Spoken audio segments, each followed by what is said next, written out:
It was an American nurse's sensitivity to an antiseptic that led to the development of medical rubber gloves. The year was 1890, and the hospital was Johns Hopkins in Baltimore. Sympathetic to the nurse's plight, the chief of surgery asked a rubber company to develop protective gloves. Around the world, healing hands wear rubber gloves to stop the spread of germs and save lives. To make them, they need a lot of hands, the kind made from ceramic or aluminum. They'll serve as molds. First, they need to remove residue from the last rubber glove production. So they do a thorough washing in soapy water.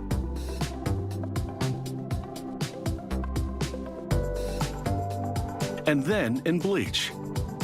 They must remove every speck of residue because even the smallest contaminant could lodge in the latex rubber gloves and create holes. Leaving the bleach, the ceramic hands twirl into round revolving brushes. Their bristles scour the surface and the hard-to-reach areas between the ceramic fingers. After this thorough scrubbing, the hand molds dive into a tub of hot water.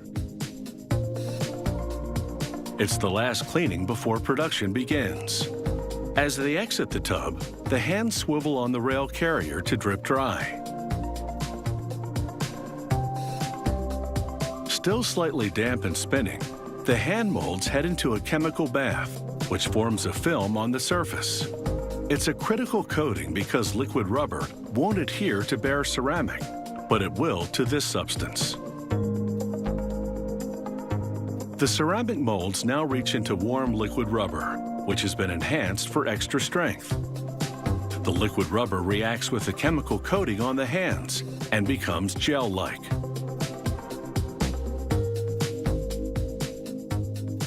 Coated with the rubber gel, the hands spin to shake off any drops as they head into an oven. Under intense heat, the rubber dries to the hand form.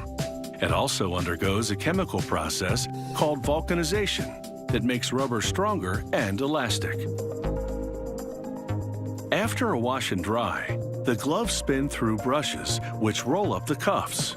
This cuff roll, called the bead, has a specific purpose. It makes it easier to pull the rubber glove off the mold.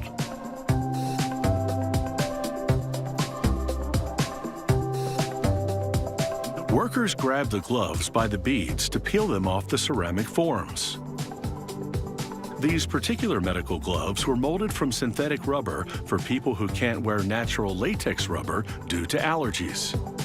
These synthetic rubber gloves are a bit stickier than the natural latex ones, and they must be removed by hand.